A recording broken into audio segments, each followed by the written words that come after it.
So there's this story people tell at my university in Tokyo. It's kind of an urban legend, but everyone swears it's based on something that actually happened. The story's about this college student. His name was Nori. He was in his second year, living alone in one of those tiny dorm apartments near the city. You know, the kind barely enough room for a bed, a small table, and a sliding closet that creaks every time you touch it. Nori was quiet, kind of the loner type. He didn't talk much, spent most of his nights working part-time shifts at a convenience store down by the train station. Life was simple, predictable. But that's the thing about simple lives. When something feels off, you notice it right away. One night, he came home from work around 11 p.m. The trains had stopped running for the night, and the streets were quiet except for the hum of vending machines and a distant train horn. He unlocked his door, stepped in, and instantly felt weird. The air felt heavier somehow. Air felt heavier. He looked around and noticed that the curtain by his window wasn't exactly how he'd left it. It was drawn just slightly open, maybe an inch or two, but enough for him to see it. The trash bin by the desk was turned the wrong way too. At first he brushed it off. Maybe he'd moved it without realizing. Maybe the wind from the window pushed the curtain. He laughed to himself and went on with his night.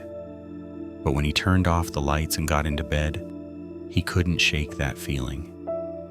You know that weird pressure in your chest when you're sure someone's watching you? That's what he felt. Like eyes in the dark. He pulled the blanket up to his chin, telling himself he was just tired. Eventually he drifted off to sleep, but it wasn't a peaceful one. The next few days were off. Things kept changing in his room.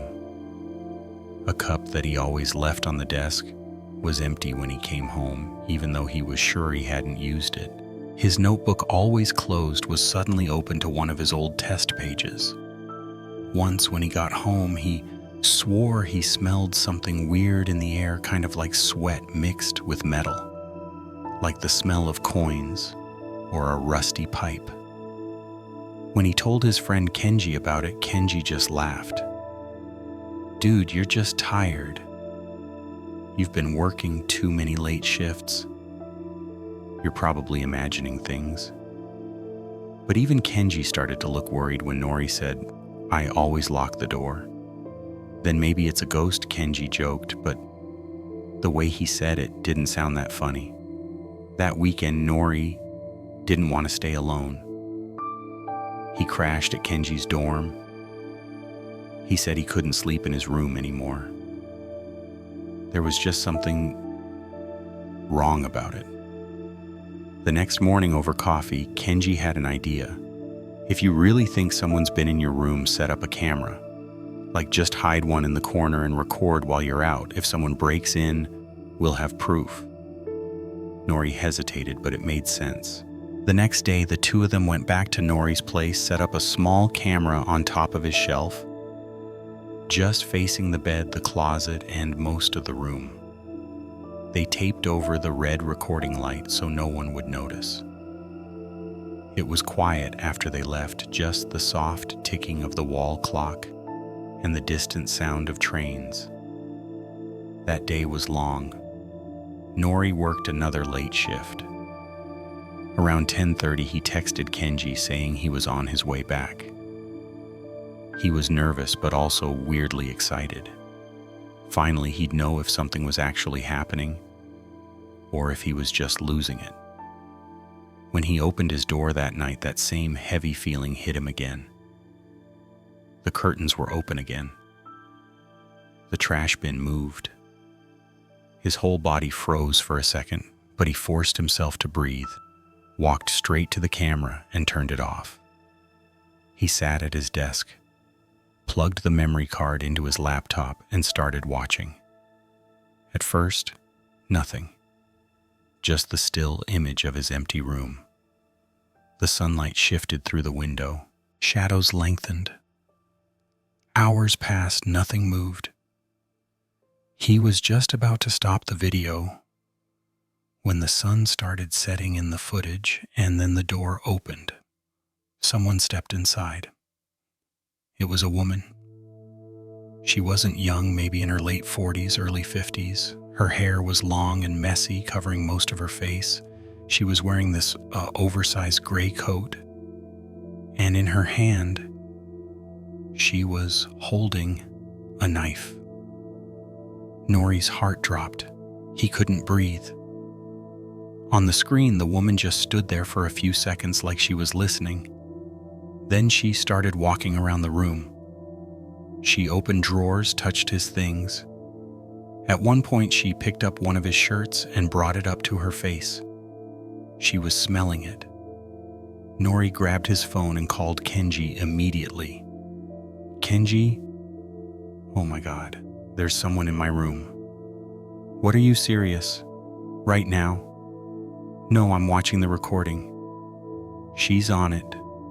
She's been here today. She has a knife. Call the police. Nori, don't stay there. But Nori didn't move. He just kept watching, frozen. The woman walked slowly around the room again. Then she stopped right in front of the closet. She pulled one of the sliding doors open, stared into it for a long time, then stepped inside. She turned around, pulled the door shut behind her. And that was it. Nori stared at the screen. The room was empty again. Just silence. He turned his head. The closet was right behind him. He whispered, "No way." He stood up slowly, every nerve in his body screaming. Then click. The lights flickered and went out. The laptop screen went black. The power died. In the silence, he could hear his own breathing, loud and uneven. Then, a sound. A soft creak. The closet door. It slid open just a few inches. He froze. His voice barely came out. "Who's there?" No response. Just another creak. Then the sound of something moving. Bare feet touching the floor. Slow. Careful. Thud. Thud. Nori bolted for the door, but the handle wouldn't turn. It was jammed, or maybe someone was holding it from the other side. He pushed harder, heart pounding so hard it hurt. The smell in the air was stronger now, metallic damp. Then everything went quiet again. The next morning, Kenji showed up. Nori hadn't answered any of his messages all night.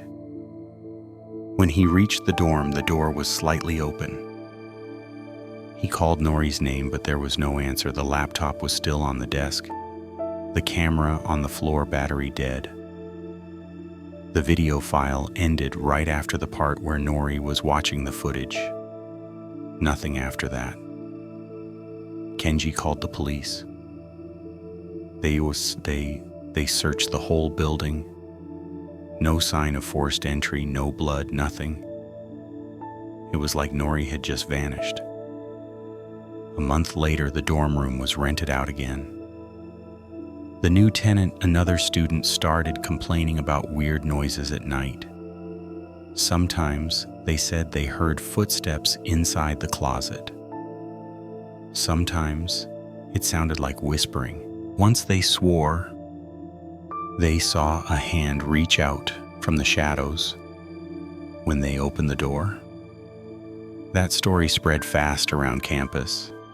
Some people said the woman was a homeless person who'd been sneaking into apartments around Tokyo, living secretly inside closets while people were at work. Others said she wasn't alive at all, that she died in that building years ago and just stayed. But the weirdest part, when Kenji got the police report, it didn't say much. Just one short line, no signs of intrusion. He didn't talk about it after that. Whenever someone brought up the story, he'd just shake his head. Sometimes late at night he swore he could still hear Nori's voice on the phone.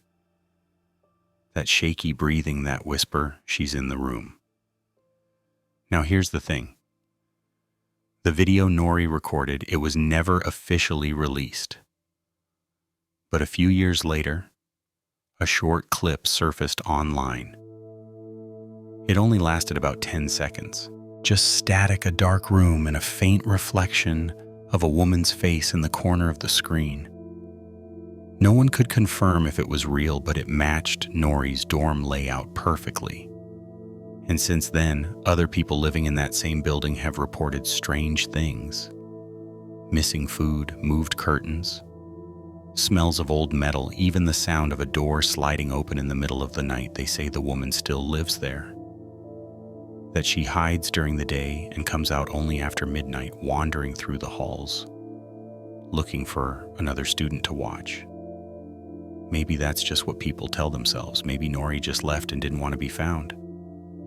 But if that's true, how do you explain the recordings that came after one student who moved into that room last year said he set up his own camera just for fun? When he reviewed the footage, he said he saw himself sleeping peacefully. But for a few seconds, the blanket near his head seemed to shift, like someone was brushing his hair back. He moved out the next day. Sometimes when the trains stop for the night and everything in Tokyo gets quiet, you can almost hear it. The faint creak of a sliding door opening somewhere nearby. That's when you realize how thin those walls really are. How close someone could be without you ever knowing. They say the woman never leaves. She just waits. Waits inside that narrow wooden closet, listening to the sound of your breathing, the way you move around your room, the way your bed creaks when you roll over.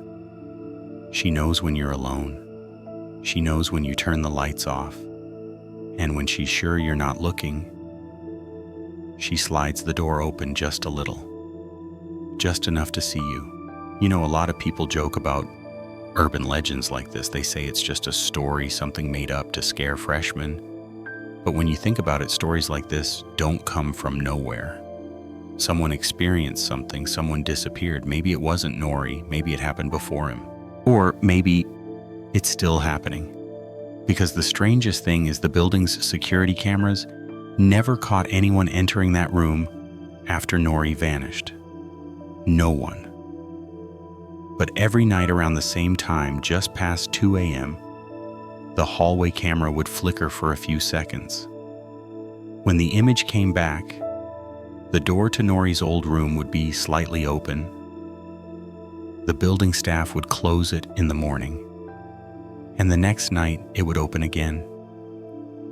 There's a rumor that if you stand in front of that room after midnight, you can hear breathing on the other side of the door. Slow, steady, like someone sleeping. But if you lean closer to listen, you'll hear something else. A soft scratching, like fingernails against wood. People who've tried it say that's when they feel it, a sudden gust of cold air, like the closet door just opened behind them. Some even say they saw her reflection in the window afterward. Long hair, half her face, hidden eyes, staring right at them. The dorm's been renovated since then. New paint, new locks, even new doors. But somehow that same room keeps getting vacated mid-semester.